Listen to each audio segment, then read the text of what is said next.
Hello and welcome to Narrowcast Boxing. It's January 25th, 2019. Let's start off by discussing the fights from last week. So the first fight was between Jorge Linares and Pablo Cesar Cano. I said last week that this should be a fairly routine victory for Linares, but it turned out to be the complete opposite. This was a first round stoppage victory for Pablo Cesar Cano. He dropped Linares 3 times before the ref jumped in, and this was pretty much extremely unexpected. I didn't think Cano had any chance at all, but he proved me and a lot of other people wrong. So this was a major upset, and we'll see what happens going forward, but I expect this to be one of the biggest upsets of the year for sure. Next we have Raush'ee Warren versus Nordine Oubaali, and I actually didn't watch much of this fight. I only caught a few rounds and it looked competitive, but I personally didn't score it. One thing that I thought was pretty funny was Raush'ee Warren had one of the most outrageous outfits I think I've ever seen in my life. But it looked to be a good competitive fight, and nobody seemed to be too upset that Oubaali got the victory. Last week I kind of ignorantly assumed that he was just some random fighter brought in for Raush'ee Warren to look good against, but I didn't realize that they actually fought in the Olympics, and I didn't realize this guy's pedigree. So that's my bad, but I'm not really that big on the lower weight classes. They don't really interest me. I think 140 pounds and above is usually what I'm interested in. Another fight that I didn't really watch, but I did see a couple of clips from, was Demetrius Andrade versus Artur Akavov. It turned out to be a dominant performance from Andrade, which I didn't think was too unexpected. But he won the fight by stoppage, which was a bit ridiculous from the clip that I saw. It didn't look like Akavov was close to being stopped.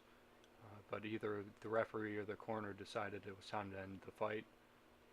So it is what it is. But it looks like Andrade will be facing Billy Joe Saunders. But I'm pretty skeptical even now that this is going to happen. I had a very strong feeling the first time around that it wouldn't happen, just because I think Andrade and Saunders are two of the most unreliable boxers in the sport. But hopefully we do get it this time around, but only time will tell.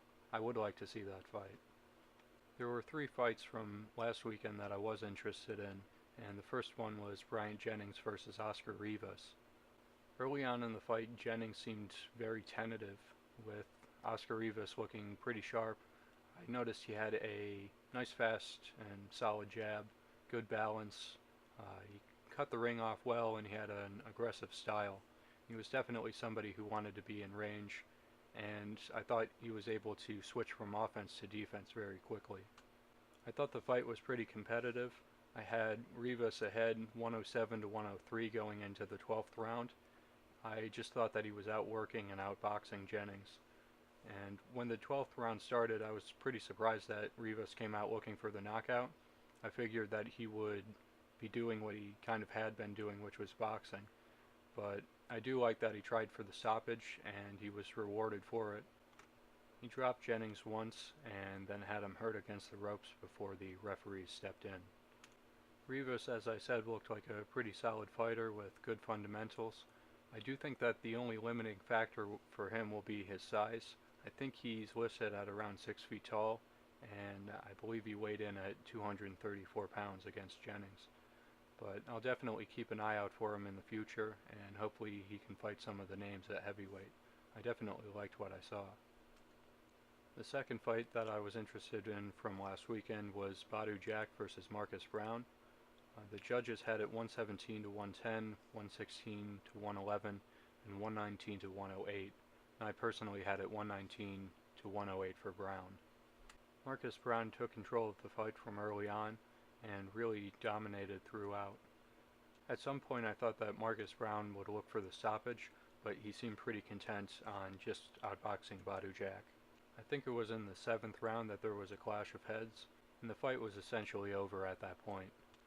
Jack had a massive cut on his forehead, and it was pretty obvious that he couldn't see. This fight eventually turned into one of the bloodiest fights that I can remember. It was just an absolutely brutal cut, and I do think that either Badu Jack's corner or the doctor or the referee should have stopped the fight because there was really no point. But it was a good performance from Marcus Browne, definitely, and I'd like to see who he fights in the future, and hopefully he can get a fight against one of the champions at light heavyweight. The last fight that I was interested in from last weekend was, of course, Manny Pacquiao versus Adrian Broner. The judges had it 117, 111, and 116 to 112 for two of the judges. I personally had it 118 to 111 for Pacquiao. I gave Broner 2 rounds with one of the rounds being even. Last week I predicted a draw with neither guy being able to win 7 rounds over the other, but this was clearly not the case. I didn't think that a 40-year-old Manny Pacquiao could outbox Adrian Broner for 12 rounds and win convincingly. I thought that Pacquiao would do well in the first half of the fight and then slow down in the second, giving Broner the opportunity to win rounds for himself. Broner seemed so committed to counterpunching that he never really stepped on the gas at all. After the 4th round, I figured that Broner would start to take the fight to Pacquiao, but he never did. And Broner fought one way for 12 rounds, and it really didn't look like he was committed to winning the fight. This is something I've seen from Broner since his loss to Marcos Maidana. Broner doesn't seem to be really bothered with losing fights. What was really surprising was that Pacquiao looked like he hurt Broner in round 7 and again in round 9.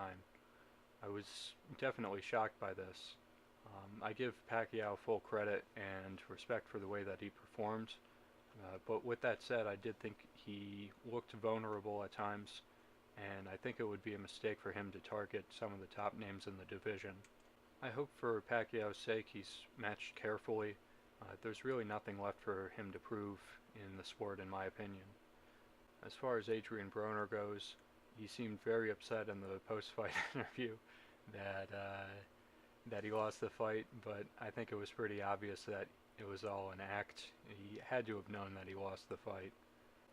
I do think that Adrian Broner has a level of self-awareness in terms of promotion that not many other fighters have. He's lost before and has behaved far more rationally than what he showed here. I don't think he's really delusional enough to believe he won this fight. I do think that this was Broner's last hurrah. I don't really see him getting any big fights in the future, unless it's against, up-and-coming prospects or fighters looking to cash out. But I don't think that there are going to be many more pay-per-views. I don't think that this is the end of his career, but I get the feeling that this is the beginning of the end for him. So we'll have to wait and see. As far as the fights this upcoming weekend, there's 2 fights that I'm interested in. The first one being Jamie Munguia versus Takashi Inoue. And Munguia will be defending his 154-pound title. I've never seen Inoue fight, but his record of 13-0-1 with 7 KOs suggests that he doesn't have the punching power to really keep Munguia off of him. And the last time that Munguia fought against Brandon Cook, it was obvious that Cook didn't have the power to stop Munguia either, and that fight ended in 3 rounds. I think that Munguia is still very raw, but in my opinion, he might be one of the hardest punchers pound for pound in boxing. So I definitely like his style. He's the type to take a punch to give one, and it will be interesting to see what he can do here and what fights he'll have in the future. The second fight which I'm looking forward to is the return of Keith Thurman, who will be facing Josecito Lopez. Assuming Thurman is back to full strength, I would expect him to win this convincingly. This will be the first time that Keith Thurman has been in the ring in about 2 years. He took that time off due to injury. I'm someone who's always liked Keith Thurman ever since I started watching him. I think that his fight style is exciting.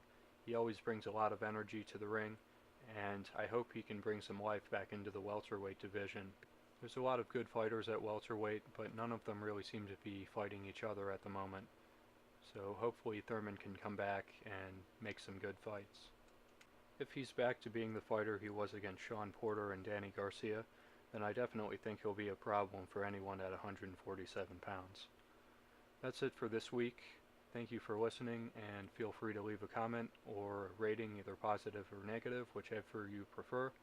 And enjoy the fights, and I'll talk to you next week.